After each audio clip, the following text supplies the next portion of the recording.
आपसे एक सवाल है। अगर मैं आपसे ये सवाल पूछ रहा हूँ, तो बड़े गहराई से आपने विचार करना है कि हमसे ये सवाल क्यों किया जा रहा है।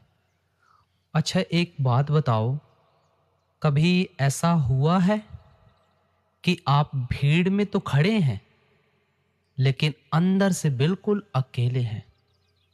घर था, लोग थे, रिश्तेदार थे, थे नहीं कहूँगा, घर है, लोग हैं, रिश्ते नाते हैं, लेकिन फिर भी कुछ भी नहीं है।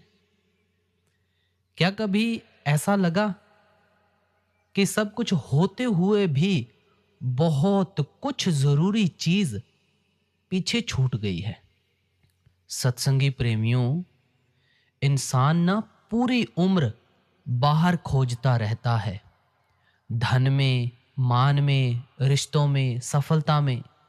लेकिन जो चीज खोज रहा होता है वो बाहर नहीं, अंदर है। और जो आज का ये सत्संग है, उसी अंदर की खोज का सत्संग है।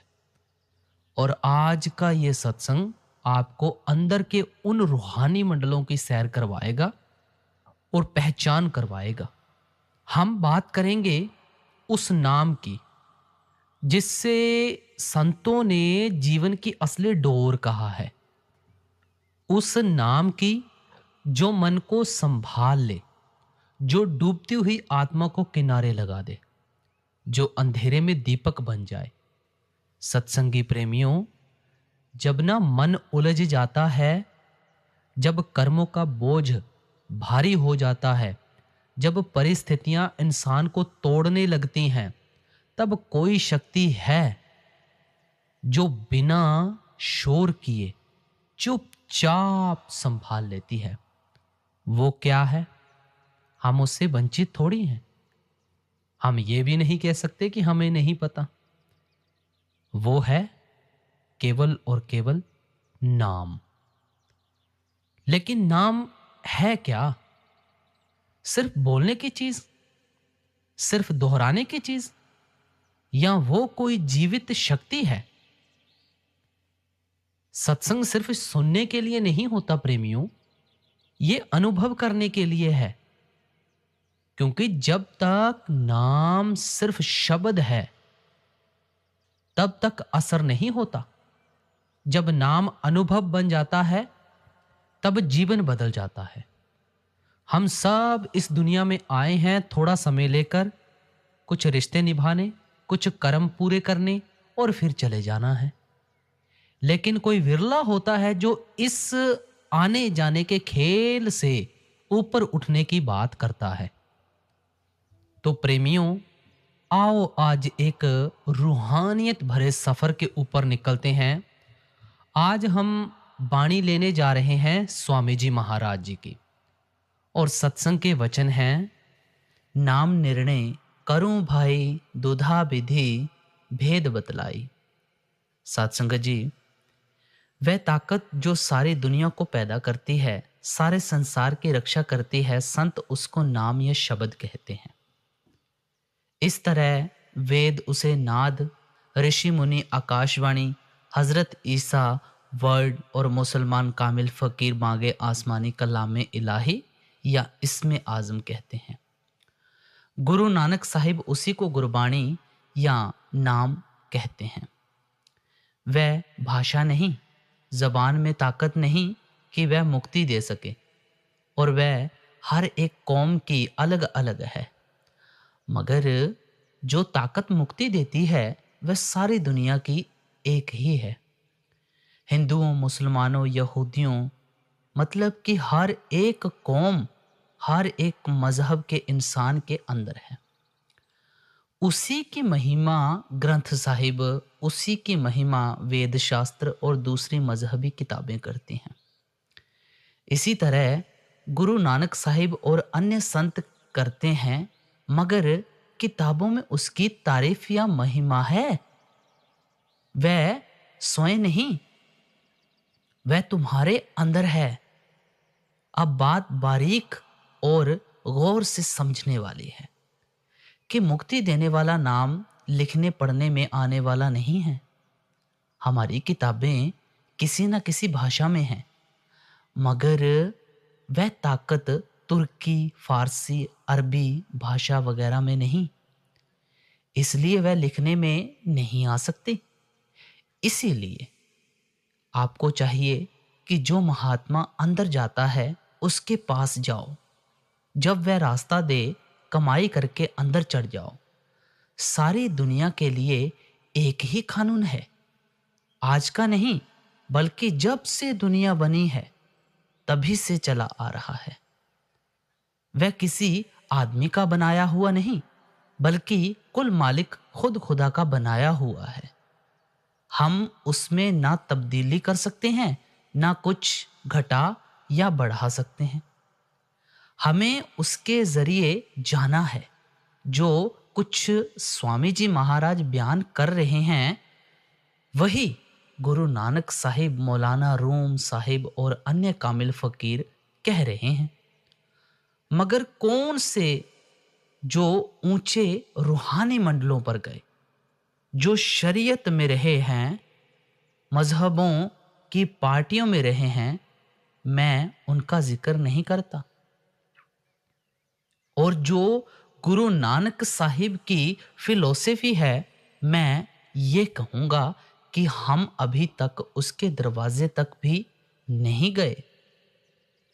जितने भी कामिल फकीर हुए हैं, उन सब का तरीका एक ही है। वह रब्बी ज्ञान है, मनुष्य का बनाया हुआ नहीं। वह हर एक आदमी के अंदर है। अगर इस फिलॉसफी को सभी लोग अच्छी तरह समझ लें तो आज दुनिया में कोई झगड़ा ना रहे। मगर अंदर जो काल की शक्ति है वह समझने नहीं देती। अब हुजूर स्वामी जी महाराज कहते हैं कि नाम क्या है, फिर आप ही जवाब देते हैं कि नाम दो किस्म का है। अगले तुकों में समझा रहे हैं, वर्ण ध्वनात्मक गाऊं, दो का भेद दर्शाऊं। वर्ण कहूं चाहे कहूं अक्षर, जो बोला जाए रसना कर। लिखन और पढ़न में आया, उसे वर्णात्मक गया। नाम दो किस्म का है, एक तो वर्णात्मक और दूसरा ध्वनात्मक। जो लिखा जाए, पढ़ा जाए, बोला जाए, वह वर्णात्मक है। आगे ये चार प्रकार का है, परा, पश्यंती, मध्यमा, बैखरी। पहला वह जो मन की सूक्ष्म वृत्ति के जरिए योगीजन नाभि में हिलोर उठाते हैं। दूसरा वह जो मन के जरिए हृदय में बोला जाता है, इसकी ना जबान को खबर ना गले को पता। तीसरा वह जो मन के जरिए कंठ में धीरे धीरे बोला जाता है। चौथा वह जो जुबान द्वारा बोला जाता है, जैसे हम बोलते हैं, चिड़िया, कौएं और अन्य जानवर बोलते हैं। हम और आप बातें करते हैं, लेकिन जो नाम मुक्ति देता है वह इन चारों से परे है। जो दुनिया की किताबें हैं वे उस धुनात्मक नाम की तारीफ करती हैं, मगर वह उन किताबों में नहीं बल्कि आपके अंदर है। जब आप अंदर चढ़ोगे तो काम, क्रोध आदि मर जाएंगे, अंदर रोशनी हो जाएगी, पर्दा खुल जाएगा, शांति आ जाएगी। अगर कोई ऊंची से ऊंची रचना है तो आदमी है। सभी मजहब इस बात को मानते हैं। मुसलमान कहते हैं कि ये अशरफुल मखलूकात है। हिंदू कहते हैं कि ये नर नारायणी देह है। जो कुछ राज है मालिक ने आदमी के अंदर रखा हुआ है और कहीं नहीं। गुरु नानक साहिब और अन्य संत कहते हैं कि आदमी के अंदर करोड़ों दरिया और पहाड़ हैं। यही मौलाना रूम साहिब कहते हैं, अंदर आ बहिरो बियाबानो जिबाल, मुनकत मी गर्दद ओ हामो ख्याल। आंखों से नीचे नीचे कब्र है, नाम नहीं। जब तक ये 9 दरवाजों से निकलकर शरीर से ऊपर नहीं आता तब तक नाम नहीं मिलता। जब तक ये मुतु कबल अंत मुतु की मौत नहीं मरता तब तक नाम की लज्जत नहीं मिलती। ये मन इंद्रियों की कैद से आजाद नहीं होता। 9 दरवाजों तक अलग अलग मजहब, अलग अलग भाषाएं और अलग अलग तरीके हैं। 9 दरवाजे ये हैं: 2 आंखों के, 2 कान के, 2 नाक के, 1 मुंह का और 2 नीचे इंद्रियों के। जिस वक्त ये 9 दरवाजों को छोड़कर 10वीं गली में आता है, तब नाम मिलता है। 10वीं गली से मतलब सुषुम्ना नाड़ी से है। हदीस कहती है कि खुदा शाहरग से नज़दीक है। हम सुषुम्ना कहते हैं, वे शाहरग कहते हैं, मतलब एक ही है। वह नाम ना गुरमुखी है, ना फारसी में, ना अरबी, ना संस्कृति और ना अंग्रेजी में। वहाँ कोई भाषा नहीं। अगर भाषा कोई नहीं तो किताब कोई नहीं। जितने भी महात्मा, कामिल, फकीर ऊंची मंजिलों पर गए हैं, सभी इसी नाम को लेकर गए हैं। सभी की राह एक ही है, चाहे वे अलग अलग देश और मजहब के क्यों ना हों, मगर रूहानी मंजिलें एक ही हैं। जो राह गुरु नानक साहिब ने पकड़ी, वही कबीर साहिब, मौलाना रूम साहिब, शम्स तबरेज और अन्य फकीरों ने पकड़ी है। एक ही राह है, एक ही नाम है। सभी किताबें इसी नाम की महिमा करती हैं। यहाँ पर गुरु अमरदास जी फरमाते हैं, 9 दर ठाके ताबत रहाए, 10वें निज घर वासा पाए। ओथे ओथे अनहद शब्द वजे दिन राती, गुरमती शब्द सुना बनिया। जब 9 दरवाजों को बंद करो, 10वीं गली खोलो, शब्द मिलेगा। क्या स्त्री, क्या पुरुष, सबके अंदर धुनकारे दे रहा है। गुरु नानक साहिब मक्का गए तो काजी रुकनुद्दीन ने पूछने पर फरमाया, ऊपर खास महल पर देवें बांग खुदाए, सुत्ते बांग न सुन सकन, रिहा खुदाई जगाए। वह महल मनुष्य देह है, मतलब कि मुक्ति का रास्ता सबके लिए एक है और वह अंदर है, बाहर नहीं। महात्मा अपने पास से कुछ नहीं देता, बल्कि कहता है कि प्यारे, तेरे अंदर नाम है, अंदर जाओ और उसे हासिल करो। उसकी महिमा वेद शास्त्र ग्रंथ पोथियां करती हैं। जितने भी महात्मा सचखंड या मकामे हक गए, उनका इष्ट नाम ही था। सो स्याणपा इक्को मत। अब अगली तुकों में फरमाते हैं, लखायक है यही धुन का, बिना गुरु फल नहीं किनका। अब 2 बातें हैं। वर्णात्मक नाम या लिखने, पढ़ने, बोलने के जरिए कोई महात्मा, फकीर या गुरु अंदर जाने की राह समझा देगा और कहेगा कि अभ्यास करो। फकीरों के मजहब में जाति पाति नहीं होती। कबीर साहिब मुसलमान जुलाहे थे। बीर सिंह बघेल सिंह राजपूत उनके शिष्य थे। मेवाड़ के राजपूत राजघराने की मीराबाई शिष्या और गुरु रविदास जी उनके गुरु थे। स्कूलों कॉलेजों में उस्ताद प्रोफेसर हिंदू हों या मुसलमान, ईसाई हों या किसी और मजहब के, विद्यार्थी को इससे कोई मतलब नहीं। उसे तो उनके साथ कोई रिश्ता नाता नहीं करना। इसी तरह जब कोई पूर्ण संत मिल जाए, फिर जाति पाति का क्या ख्याल नहीं करना चाहिए। हमें ऊंचे रूहानी मंडलों पर चढ़ना है। संत भेदभाव नहीं करते, बल्कि वे सारे मजहबों को अपना समझते हैं। गुरु अमरदास साहिब फरमाते हैं, परथाए साखी महापुरख बोल दे, सांझी सगल जहान है। वर्णात्मक नाम पहली पौड़ी है। जब तक ये ना हो तब तक समझ नहीं आती। मैं पहले अर्ज कर चुका हूं कि एक आदमी अपने ख्याल को दूसरे आदमी तक जबान के जरिए ही जाहिर कर सकता है। अगर पंजाबी है तो पंजाबी में, अगर अंग्रेज है तो अंग्रेजी में बोलकर समझा देगा। अगर वर्णात्मक ना हो तो कोई सवाल जवाब नहीं करे।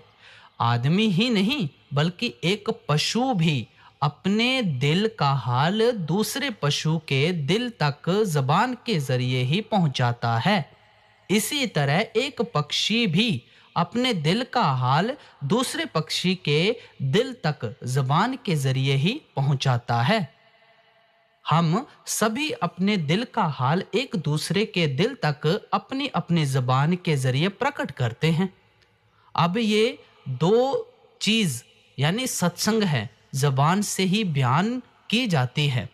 जो महात्मा अंदर जाता है वह अपनी बोली में उस कैफियत का बयान करता है।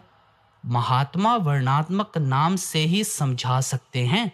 वर्णात्मक नाम मुक्ति नहीं देता, बल्कि यह तो पहली हालत है। मुक्ति देने की ताकत धुनात्मक नाम में है।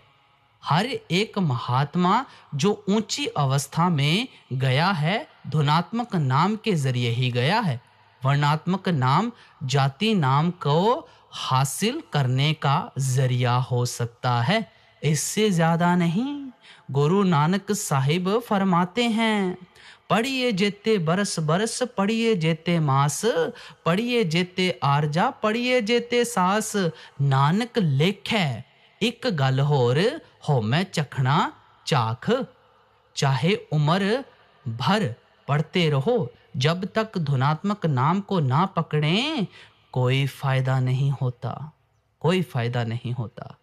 फिर कहते हैं, नानक कागद लखमणा, पढ़ पढ़ कीचै पाओ, मसु तोट ना आवई, लेखन पौण चलाओ। भी तेरी कीमत ना पवे, हाउ केवड़ अखा नाओ। बेशुमार कागज लेकर स्याही से लिख लिख कर रखते जाओ, कुछ नहीं बनता। गुरु नानक साहिब कहते हैं कि नाम और ही चीज है और वह लिखने पढ़ने बोलने से परे है। सभी वेद शास्त्र उसकी महिमा करते हैं। क्या हिंदू, क्या मुसलमान, क्या सिख, क्या ईसाई, वह सभी के अंदर है। दुनिया किताबें पढ़ती है, अंदर नहीं जाती और पर्दा नहीं खोलती। जब तक हम अंदर नहीं जाएंगे वह दौलत नहीं मिलेगी। अब हम सबकी आंखों के पीछे खिड़की लगी हुई है, मगर उसे हम खुद नहीं खोल सकते। मौलाना रूम कहते हैं, आ पातशाहे आ आजम दरवास्ता बूद मुहकम। खुदा ने आदमी की आंखों के पीछे वज्र कपाट मजबूत पर्दा लगा दिया है, फिर खोलता किस तरह है। पोशीदा दल के आदम यानी कि बरदर आमद, खुद ही मनुष्य का चोला पहनकर हमारे जैसा बनकर आकर दरवाजा खोलता है। वह क्या उपदेश देता है? आगे कहते हैं, खामोश ओ पंच नौबत विष्णु जी आसमाने, क आ आसमाने बैरों जा हफ्त ईशश आमद। जब तक आपको कोई अंदर जाने वाला महात्मा नहीं मिलता, आप ये दौलत नहीं ले सकते। मगर जब खुशकिस्मती से कोई ऐसा महात्मा मिल जाए, उसे आप उस्ताद कह लो, मास्टर कह लो, या उसका कोई और नाम रख लो, आप उसकी हिदायत के मुताबिक अंदर जाओ तो आपको ये दौलत, ये ताकत मिलेगी। अब अगली तुक में क्या समझाते हैं, मिले गुरु नाम धुन भेदी, सुरत धुन धुनी संग बेधी। दौलत अंदर है मगर कुंजी हमारे पास नहीं। विद्या लड़के के दिमाग में है मगर कुंजी स्कूल मास्टर के हाथ में है। इसी तरह ब्रह्मांड लोलाक सचखंड मकामे हक हमारे अंदर है, मगर महात्मा की ताकत या फकीरों की मेहरबानी के बगैर कोई अंदर चढ़ नहीं सकता और उस दौलत को ले नहीं सकता। अगर कोई कामिल फकीर अंदरूनी वाकिफकार मिल जाए तो वह क्या कहेगा? वह कहेगा कि भाई तेरे अंदर नाम है, तो प्यार के साथ अपनी आत्मा को उसके साथ जोड़ दे। नाम की दौलत तेरे अंदर है। अगर गुरु राह दे और ये मेहनत करे यानी जीते जी मरे तो उसे पा ले। वह नाम है, लफ्ज नाम नहीं, लेकिन वह लफ्जों के जरिए समझा जाता है। महात्मा कहते हैं कि अल्लाह, वाहेगुरु, राम, रहीम, गिरधारी, मुरारी, राधा स्वामी आपके सिर्फ और सिर्फ लफ्ज हैं। जो अल्लाह वाहेगुरु ताकत है उसके साथ अपनी रूह को जोड़ दो। मौलाना रोम साहिब कहते हैं, इस्म खवांदी रो मुसम्मा राविजू, बेमुसम्मा इस्म कै वाशद निको। जिसका तू नाम लेता है उसको देख, जब तक मुसम्मा, मुसम्मा यानी नामी ना मिले। अल्लाह अल्लाह राम राम करने से क्या बनता है? ये तो सिर्फ लफ्ज ही लफ्ज हैं। कबीर साहिब का कथन है, बिन देखे बिन दर्स परस बिन नाम लिए का होई, धन के कहे धनी जो होई, निर्धन रहे न कोई। जिसको देखा नहीं, छुआ नहीं, वह मिला ही नहीं। पौंड पौंड कहने से कोई शाहूकार नहीं हो सकता, ना ही रोटी रोटी और पानी पानी कहने से भूख प्यास मिटती है। इसलिए जब तक मुसम्मा ना मिले, मुसम्मा यानी नामी ना मिले, इस्म का क्या फायदा? जब तक नामी नहीं मिला, नाम का स्वाद नहीं आता। नामी मिल गया, जन्म सफल हो गया। जिन्होंने लफ्जों को पकड़ा वे बाहर ही बाहर रहे, अंदर नहीं गए। अगर कोई पूर्ण गुरु मिल गया तो वह आपकी आत्मा को अल्लाह वाहेगुरु ब्रह्मा मतलब कि उस ताकत के साथ जोड़ देगा। अब अगली तुक में समझाते हैं, एकता नाम और नामी करावे जो मिले स्वामी। ये जरूरी है कि महात्मा अंदर रूहानी मंडलों पर जाने वाला हो। ऐसे महात्मा दुनिया में हैं, हिंदुओं में भी हैं और मुसलमानों में भी हैं, मगर विरले ही हैं। मैंने 20 साल ठोकरें खाई हैं।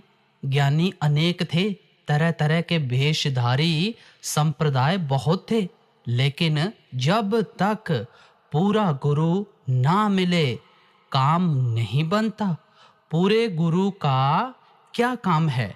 नाम का भेद देकर तुम्हारी आत्मा को अंदर शब्द के साथ जोड़ दे। अब अगली तुक में फरमाते हैं, नाम वर्णात्मक गाया, नामी धुनात्मक पाया। अब जो अल्लाह, खुदा, वाहेगुरु, राम, रहीम, ईश्वर, परमेश्वर हैं, ये आपके लफ्ज हैं, वर्णात्मक हैं, धुनात्मक नहीं। मुक्ति या शांति धुनात्मक नाम से मिलती है। कहते हैं जो धुनात्मक नाम है वह लिखने, पढ़ने व बोलने में नहीं आता। इसके विपरीत जो लिखा, पढ़ा और बोला जाए वह वर्णात्मक है। नामी धुनात्मक है, नाम वर्णात्मक है। जब तक हमें नामी ना मिले तब तक नाम का कोई फायदा नहीं। जिस तरह बिना खाए सारी उम्र मिश्री मिश्री करते जाएं तो कुछ नहीं बनता, इसी तरह अगर सारी उम्र राम राम, रहीम रहीम या किसी और नाम का जाप करते रहें तो बनता कुछ नहीं। दुनिया लफ्जों को पकड़े बैठी है और जो ताकत राम है उसे नहीं पकड़ती। अब अगली तुक में फरमाते हैं, वर्ण से सुरत मन माझो, बहुरी चढ़ गगन धुन साधो। अब दो बातें हैं कि वर्णात्मक के जरिए चेतन सत्ता को 6 चक्रों और 9 दरवाजों से खाली करके 10वीं गली में ले आओ। जब हम सिमरन या जिक्र करते हैं तो रूह सिमटती है। सिमरन आत्मा को 6 चक्रों और 9 द्वारों से निकालकर ऊपर ले जाने का जरिया है। जब सूरत, चंद्रमा और सितारे पार कर लें, वर्णात्मक का कोर्स पूरा हो जाता है। जिक्र या सिमरन यही तक ले जाता है। आगे की रूहानी मंजिलें धुनात्मक नाम या बागे आसमानी के बगैर तय नहीं हो सकती। जब तक हम 6 चक्रों में यानी शरीर में बैठे हैं तब तक अलग अलग तरीके हैं। कोई तपस्या के जरिए, कोई वेदांत, विचार, ज्ञान, राजयोग, लय योग और हठ योग के जरिए 6 चक्रों को तय करते हैं। फकीरों को कोई ऐतराज नहीं।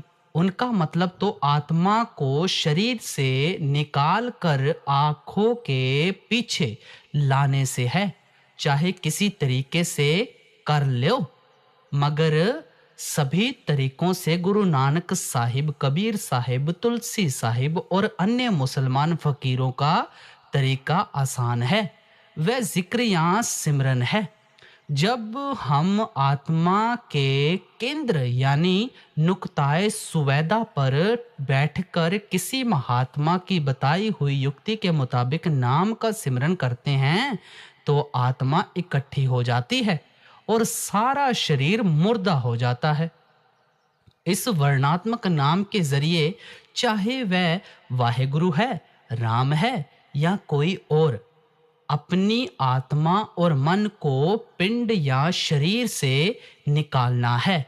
मतलब तो ये है कि दोनों आंखों के बीच तक चेतन सत्ता को ले आओ।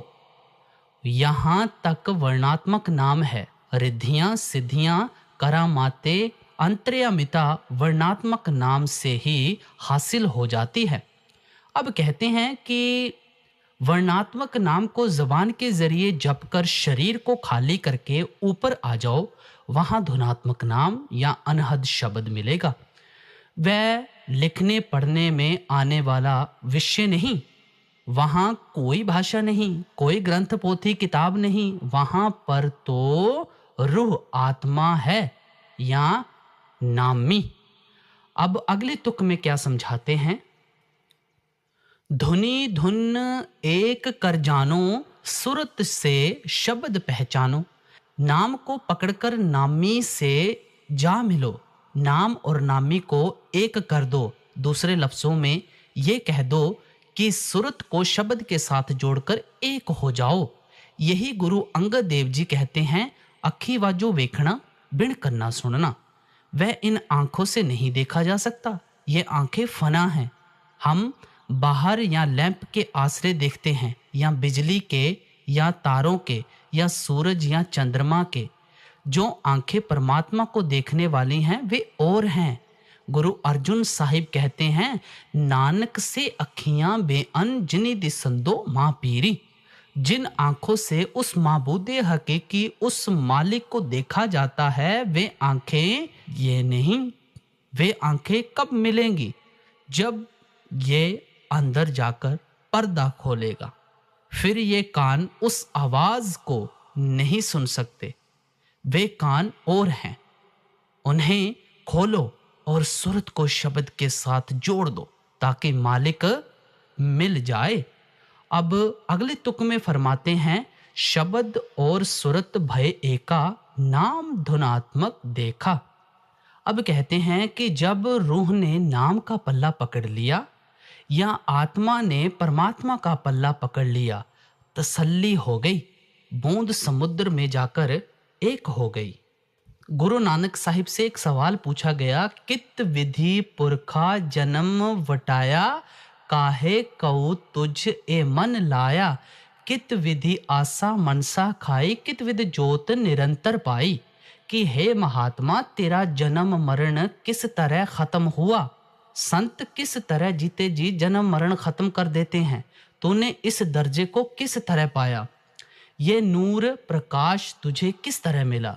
तो गुरु नानक साहिब ने जवाब दिया, सतगुर के जन्मे गवन मिटाया, अनहत राते ए मन लाया। मनसा आसा शब्द जलाई, गुरमुख जोत निरंतर पाई। कि सतगुरु की कृपा से आवागमन यानी 84 को खत्म किया। सतगुरु के बख्शे हुए नाम के साथ जुड़कर मन को खड़ा किया। जिस तरह जमींदार जब बीज बो देता है तो उसे आशा बंध जाती है कि 6 महीने तक फसल तैयार हो जाएगी, इसी तरह संत महात्मा का जिज्ञासु या तालिब को दिया हुआ सत्य का उपदेश खाली नहीं जाता। खंड ब्रह्मांड सूख जाए, वह हरा ही रहेगा। सतगुरु ने हमें अभ्यास का तरीका बताया, 10वीं गली की राह बताई। जब मेहनत की तो आशा मनसा यानी हिर्स और हिवस मिट गई। जब गुरमुख बने, अंदर पर्दा खुल गया, रुकावट ही ना रही। अब अगली तुक में हमें फरमा रहे हैं, लगे तब जाए सुन धुन से, गए तब तीन गुण तन से। जब आत्मा दुनिया की तरफ से हटी तो आसमानी मंजिलों पर चली गई, यानी ब्रह्मा और तुरिया पद दोनों को लांघ गई। उस वक्त स्थूल, सूक्ष्म और कारण, तीनों शरीर, तीनों गुण, मन, माया आदि सभी गिलाफ उतर गए। उस वक्त इसका अपना प्रकाश 12 सूरज का होता है। अभी तो ये एक सूरज की तरफ भी नहीं देख सकती। इस पर जो पर्दे पड़े हुए हैं, जब तक ये पर्दे नहीं उतरते इसे कुछ पता नहीं। जिस तरह लैंप के ऊपर हम टाट के पर्दे 10-20 चढ़ा देते हैं तो लैंप की रोशनी बिल्कुल नहीं दिखती। ज्यों-ज्यों पर्दे उतारते जाओ लैंप की रोशनी तेज हो जाएगी। इसी तरह आप कमाई करोगे, प्यार बढ़ता जाएगा। जब आत्मा पार ब्रह्मा में पहुंची, इसके सारे गिलाफ उतर गए, आत्मा बिल्कुल नंगी हो गई। अब अगली तुक में फरमा रहे हैं, वर्ण धुन भेद दो वर्णा, वाच और लक्ष्य इन कहना। अब स्वामी जी महाराज कहते हैं कि मैंने वर्णात्मक और धुनात्मक नाम का पूरा पूरा बयान कर दिया है। चाहे उसे वाच और लक्ष्य कह दो, चाहे वर्ण कह दो या धुन। जो लिखा जाए, पढ़ा जाए, बोला जाए वह वाच है, और जो लिखा पढ़ा बोला ना जाए वह लक्ष्य है। अगली तुक में फरमाते हैं, वाच वर्णात्मक जानो, लक्ष्य धुन धुनी पहचानो। लिखना, पढ़ना, बोलना यानी सिमरन करना वह वाच है। आत्मा का रूहानी मंडलों पर चढ़कर नाम की लज्जत लेना लक्ष्य है। नाम को पकड़कर नामी से मिलना है। बूंद को समुद्र में जाकर समुद्र होना है। आत्मा को परमात्मा में लीन होकर परमात्मा बनना है। जो लाभयान है, निर्वचनीय है, वह लक्ष्य है। इसके बेशुमार नाम हैं। एक फकीर की वाणी है, बनामे ऊ किह ऊ नामे नदारद, बहर नामे किह खवानी सरबर आरद। वह ताकत जिसका कोई नाम नहीं और जिस नाम से भी उसे याद करो वह मदद करता है, प्रकट हो जाता है। अब अगली तुक में फरमा रहे हैं, वर्ण में भेख जग भूला, मर्म धुन संत कोई तोला। अब कहते हैं कि सारा संसार पढ़ने पढ़ाने, सोचने, जवानी जमा खर्च और पाठ करने में लग गया। आत्मा को धुनात्मक नाम से स्पर्श नहीं किया। आप देख लो, कोई विष्णु सहस्त्र नाम का जाप करता है, कोई संध्या, कोई गायत्री मंत्र का जाप करता है। रावण 4 वेदों का पढ़ा हुआ ही नहीं बल्कि भाष्यकर्ता पंडित भी था। उसके वेद भाष्य के मुकाबले और कोई वेद भाष्य नहीं था। मगर नतीजा क्या निकला? इतनी विद्या पढ़कर भी उसने सीता का हरण किया। वही रावण जिसका पुतला बनाकर आप हर साल जलाते हो। इसलिए चाहे करोड़ों ग्रंथ पढ़ लो, आत्मा अंदर नहीं जाती। दुनिया समझती है कि पढ़ने से मुक्ति हो जाएगी। कहते हैं कि सारा संसार पढ़ने में ही रह गया, अंदर कोई कोई महात्मा ही गया है। अब अगली तुक में फरमाते हैं, वर्ण जप जप पंछे भेखी, मिले कुछ फल नहीं नेकी। सभी कौमें वेद शास्त्र और अपनी अपनी मजहबी किताबों का पाठ करती रहीं। मैं उन्हें बुरा नहीं कहता, ना करने से तो ये अच्छा और श्रेष्ठ कर्म है, मगर मुक्ति नहीं होती। जो नाम मुक्ति देता है वह आपके अंदर है। अब अगले तुक में फरमा रहे हैं, भेद धुन का नहीं पाया, नाम फल हाथ नहीं आया। कहते हैं बड़ी तादाद में लोग ज़बानी नाम जपते हैं। बेशक कुछ ना करने से तो ये अच्छा है, मगर इससे आत्मा रूहानी मंजिलों यानी मकामे हक या सचखंड में नहीं जा सकती। वर्णात्मक 9 दरवाजों तक है, वह 10वीं गली में नहीं ले जा सकता। आगे धुनात्मक नाम है, उसकी कशिश ही खींचेगी। नाम जपना कुछ ना करने से तो अच्छा है, मगर पूरी कामयाबी नहीं हो सकती। जब तक आत्मा उस बांग को नहीं सुनती, पूरा फायदा नहीं होता। जब तक आत्मा आला मकाम पर नहीं पहुंचती, तब तक मन इंद्रियों की गुलामी से आजाद नहीं होता। ना गुरु मिला, ना धुन का भेद मिला, फिर पूरा फायदा किस तरह हो? आप ही विचार करके देख लो। अब अगले तुक में हमें फरमा रहे हैं, मिला नहीं गुरु धुन का भेदी, लखावे धुन मिटे खेदी। फरमाते हैं कि अगर धुनात्मक नाम का भेद नहीं मिला, अंदर जाने की राह नहीं मिली, आत्मा रूहानी मंजिलों पर नहीं गई, सचखंड में नहीं पहुंची, जन्म मरण खत्म नहीं हुआ, तो या तो इसने गुरु की तलाश नहीं की, या अगर की है तो पूरा गुरु नहीं मिला। अगर मिला भी है तो विश्वास नहीं आया। अब अगले तुक में फरमा रहे हैं, काल ने बुद्धि उन छेदी, मुफ्त नर देह उन दे दी। अब कहते हैं कि जो आदमी नाम से खाली रह गए, उनकी बुद्धि काल ने भ्रष्ट कर दी। ये मनुष्य जन्म जो 84 लाख योनियां भोग कर मिला था, बर्बाद गया, बर्बाद कर दी।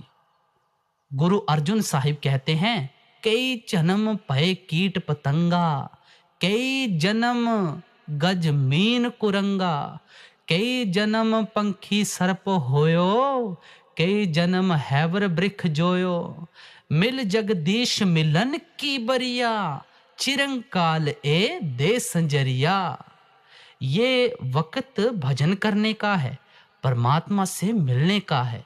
84 लाख योनियों में से निकलने की राह सिर्फ और सिर्फ मनुष्य जन्म ही है।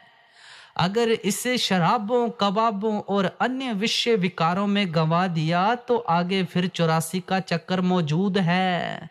84 के जेल खाने से निकलने का ये समय है। इसलिए इसे चाहिए कि सतगुरु के साथ प्रेम, प्यार और ताल्लुक पैदा करे। मगर इसने चोरों ठगों के साथ दोस्ती कर ली। अगर मनुष्य जन्म में नाम नहीं मिला तो और कोई जन्म है ही नहीं। बिना मेहनत के ये दौलत मिलती नहीं। गिरधर कविराय अपनी कुंडली में लिखते हैं कि ब्रह्मा को बनाना तो बैल था, पर उसने दाढ़ी मूछ लगाकर कुछ और बना दिया। बैल के भी बाल बच्चे हैं, मनुष्य के भी बाल बच्चे हैं। फर्क सिर्फ ये है कि इसको नाम जपना था और कोई फर्क नहीं। आप फरमाते हैं, बैल भूल विधि नर रचे, लादे दाढ़ी मूछ, अकल वही हैवन की, बिना श्रृंग बिन मूछ, बिना श्रृंग बिन पूछ, और तो पशु की रहनी, भय मैथुन आहार निद्रा, पुनि सुननी कहनी। कह गिरधर कविराय, चले न सूधी गैल, खाल आदमी दी ले पहरी, है ता बैल। अगली तुक में फरमाते हैं, दया कर संत गोहरावे, जरा नहीं चित्त में लावे। अब संत जो सचखंड से आते हैं, उनका काम मजहब बनाना नहीं, ना ही वे मजहब को तोड़ते हैं। वे तो पहले ही बने हुए हैं। संतों का मकसद धुनात्मक नाम के जरिए रूहानी मंडलों पर ले जाकर सचखंड पहुंचाना है, मालिक से मिलाना है। देखो संतों की तालीम कितनी ऊंची है। वह रब्बी ज्ञान है, वह मजहबों को नहीं देखती। कोई किसी देश, किसी मजहब का क्यों ना हो, सबके साथ प्यार करना सिखाती है। वे महात्मा चोरों ठगों को भी गले लगाने के लिए तैयार हैं। अब अगली तुक में फरमाते हैं, 5 धुन भेद बतलावे, सुरत की राह दिखलावे। जितने संत महात्मा हैं उनका एक ही उपदेश है कि ऐ जीव, ये देश तेरा देश नहीं है, ये मजहब भी तेरा मजहब नहीं है। तेरा देश असल सचखंड है, तेरा मजहब सतनाम है। तू सतपुरुष का अंश है भाई, पहचान। मगर दुनिया में आकर फंस गया है तू, और निकलने की राह ये है, चाहे महात्मा किसी देश, किसी मजहब, किसी कौम में आए, सबकी एक ही राह है। गुरु नानक साहिब, कबीर साहिब, शम्स तबरेज, मौलाना रूम और अन्य महात्मा जो भी सचखंड गए, 5 शब्द के द्वारा ही गए। उनकी बाणियां पढ़कर देख लो, क्या कहते हैं गुरु नानक साहिब। पंच शब्द धुनकार धुन तह बाजे शब्द निशान, यही कबीर साहिब फरमाते हैं। पंचे शब्द अनाहद बाजे संगे सारंग पाणी, कबीर दास तेरी आरती कीनी निरंकार निर्वाणी। मौलाना रूम साहिब भी यही फरमाते हैं। ब हफ्तम चरख नौबत पंचधारी, चू खेमा जी शश जिहत बरकंदा बाशी। खामोशो पंच नौबत विष्णु जी आसमाने, क आ आसमाने बैरू जा हफ्त ओ ई शश आमद। 5 धुने, 5 कलमे जो लिखने पढ़ने में नहीं आते, तेरे अंदर हैं। जितने महात्मा कामिल फकीर सचखंड मकामे हक तक पहुंचे हैं, सभी अंदर से ही पहुंचे हैं। सभी की तालीम एक ही है। हमारा अमृतसर हमारे अंदर है, 5 शब्द अंदर ही हैं। हर एक फकीर यही कहता हुआ चला गया, जिसके ऊपर मालिक की रहमत है, बेशुमार रूहें उससे फैज यानी लाभ पाकर सचखंड पहुंच जाती हैं। इसके अंदर 5 नौबतें हैं, जिनकी आवाज सुनने से काम क्रोध मर जाते हैं, अंदर पर्दा खुल जाता है। जो मुसलमान फकीर वहां पहुंचे हैं, वे कहते हैं कि 7वें आसमान से पहली नौबत या पहला नाम शुरू होता है। 6 चक्रों में नाम नहीं, सिर्फ और सिर्फ लफ्ज ही लफ्ज है। योगियों और ऋषियों ने लफ्जों का सिमरन किया है या हृदय से जाप किया है, मगर आंखों के नीचे नीचे बांग या शब्द नहीं। सचखंड में जाकर 5 बांगें मुकम्मल यानी पूर्ण हो जाती हैं। एक ही राह है, एक ही मनुष्य, एक ही कलमा, एक ही धुन और एक ही मालिक है।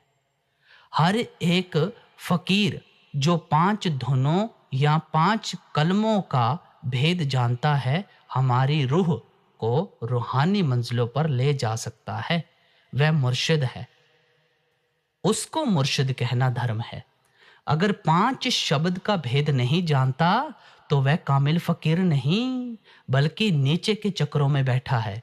उस मालिक यानी हक तक पहुंचने के लिए 5 नौबतें मिलती हैं। राह एक है, पर शरीयतें अलग अलग हैं। शरीयत हर एक मजहब की अलग अलग है, लेकिन हकीकत व मार्फत एक है। हर एक संत यही कहता है कि आत्मा को अंदर शब्द के साथ जोड़ दो। राह सबके लिए एक ही है।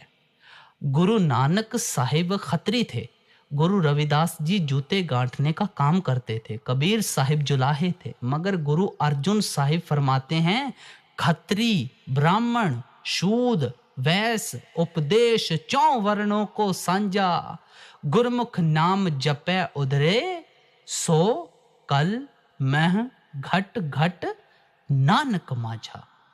शायद अरब के मुसलमान कहें कि ग्रंथ साहिब पंजाबी में है और कलमा तो अरबी में है। कलमा क्या है? नाम है। कलयुग में सुरत को शब्द के साथ जोड़ने से ही पार उतरा जा सकता है। नाम सारे संसार के लिए एक ही है और सबके अंदर है। सुरत को शब्द के साथ जोड़कर जन्म मरण खत्म कर लो। अफसोस अफसोस, हम गुरु नानक साहिब की बाणी को सिर्फ और सिर्फ अपने लिए ही समझते हैं। ये तंग दिली है। ग्रंथ साहिब में कई संतों की बाणियां हैं। कबीर जुलाहा, धन्ना जाट, पीपा राजपूत, त्रिलोचन ब्राह्मण। मतलब यह कि हर कौम की बाणियां ग्रंथ साहिब में हैं। सभी हकदार हैं, मार्फत और हकीकत की राह एक है। मगर दुनिया से क्या कहा जाए? जो संत आते हैं वे तो कहते हैं कि भाई तेरे अंदर सचखंड है, 5 शब्द का आसरा लेकर चढ़ जा। अगली तुक में फरमाते हैं, धुनों के नाम दर्शावें, रूप स्थान कह गावें। पूरा गुरु हर मंजिल की कैफियत, लीला, रोशनी, नगमे और हालात से बाखबर होता है। वह जानता है कि किस किस राह से जाना है। सतगुरु शरीर नहीं बल्कि ताकत है।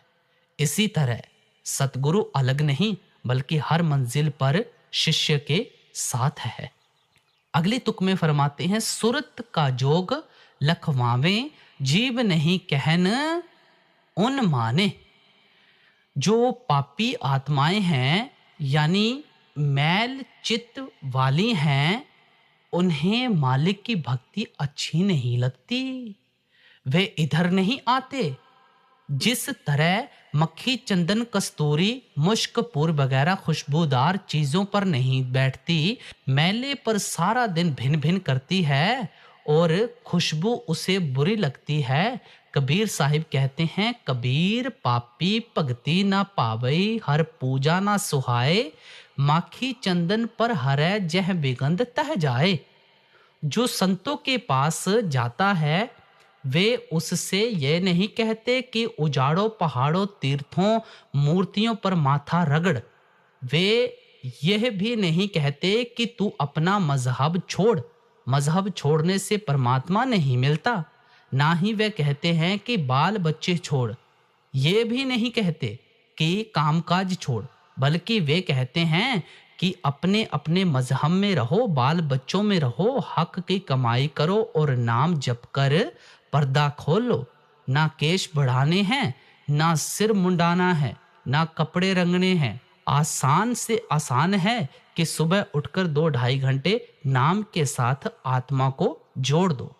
अगली तुक में फरमा रहे हैं, सुरत ले गगन चढ़वावें, पिंड में सार बतलावें। जब अच्छे भाग्य से महात्मा मिल जाए फिर वे इसे किताबों में नहीं भरमाते और ना विद्या बुद्धि में लगाते हैं, बल्कि अंदर ले जाते हैं। कहते हैं कि बाहर मत देख बल्कि अंदर चढ़कर देख। कुल ब्रह्मांड और सारा रूहानी खजाना तेरे अंदर है भाई, बाहर नहीं। अब अगली तुक में फरमाते हैं, चढ़े ब्रह्मांड तब परखें, सहज दल मध्य कुछ निरखें। जब रूह 9 दरवाजे खाली करके सूरज, चंद्रमा और तारा मंडल लांघकर ऊपर तुरिया पद मकामे अल्लाह में पहुंच गई, तब सतगुरु पर इसका पूरा भरोसा हो गया।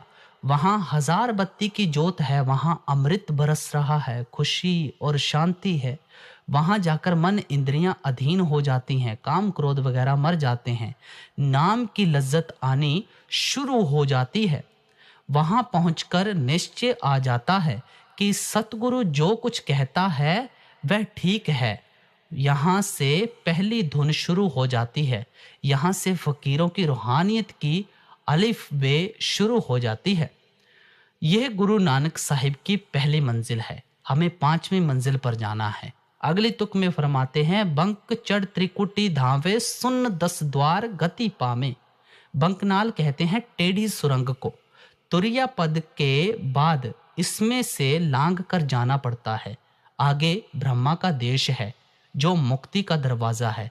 जिस दरवाजे को लांघकर मुक्ति मिलती है वह राई के 10वें भाग के बराबर है और मन हाथी है, लांघे तो किस तरह।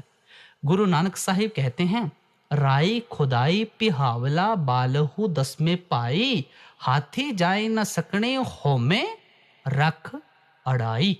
यही गुरु अमरदास साहिब कहते हैं, खनियहों तिखी बालों, निक्की एत मार्ग जाना। ब्रह्मा मकामे अल्लाहू है और सुन मकामे हु है। लफ्जों का फर्क है।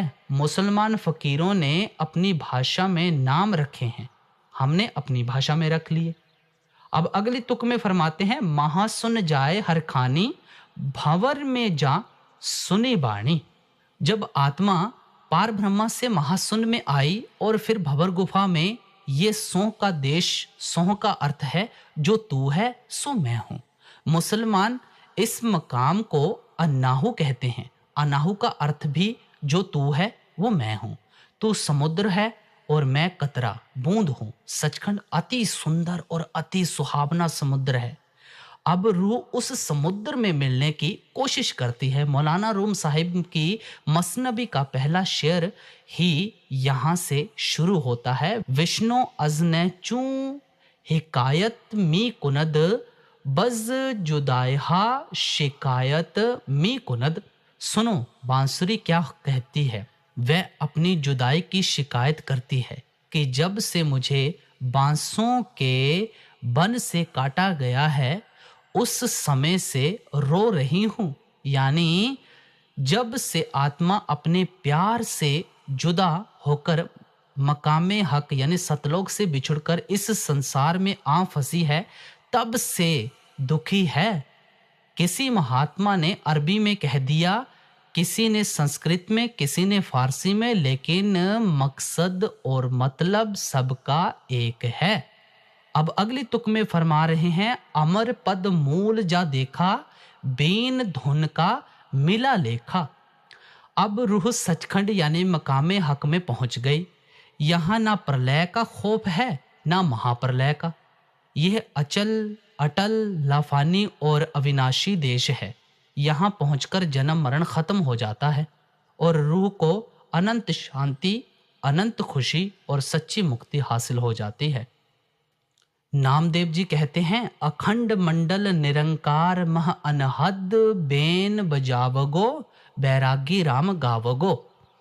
गुरु अर्जुन साहिब भी फरमाते हैं, रहंत जन्म हर दर्श लीना, बाजंत नानक शब्द बीना।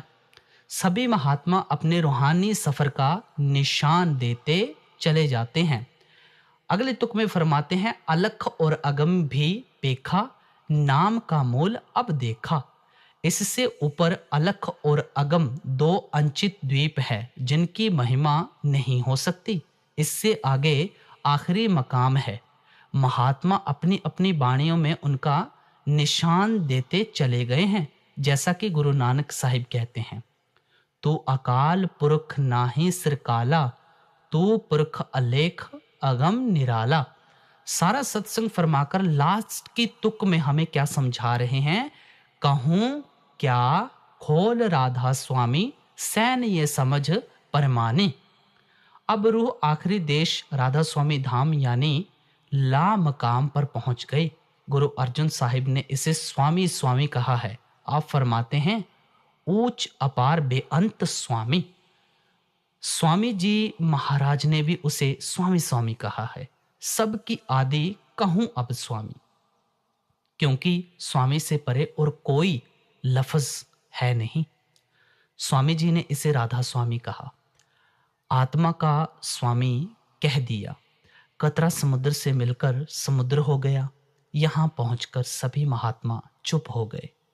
स्वामी जी कहते हैं कि हमने इशारा दे दिया है, जो खोजी होंगे खोज लेंगे। मैं आप जी से बेनती करूंगा, हमारे इस चैनल के ऊपर और भी कई सत्संग हैं, हिंदी भी हैं, पंजाबी भी हैं, और हमारे इस चैनल के ऊपर साखियां भी बहुत सारी हैं। आप चाहें तो साखियां भी सुन सकते हैं, सत्संग भी सुन सकते हैं। तो इसी के साथ हम आपसे इजाजत लेते हैं। बाबा जी महाराज की तरफ से आपको बहुत बहुत प्यार और आशीर्वाद। सभी को राधा स्वामी जी।